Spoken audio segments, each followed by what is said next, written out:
گلنظر کردی.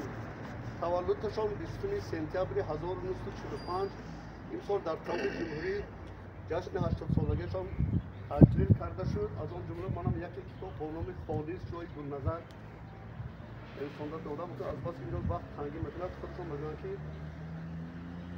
اینجا خانم ها که زیاد هستن میگن ثنا بادا به زنهایی که مردند، بیاض زندگی را بیت کردند، به نامردان بداده درس مردی دم حسن زنی را کم نکردند. من ندانستم که من نیستم، عمری من عمر شهیدان وطن، گریه های کیست در هر خنده‌ام، گوهری چشمی که در چشمان من.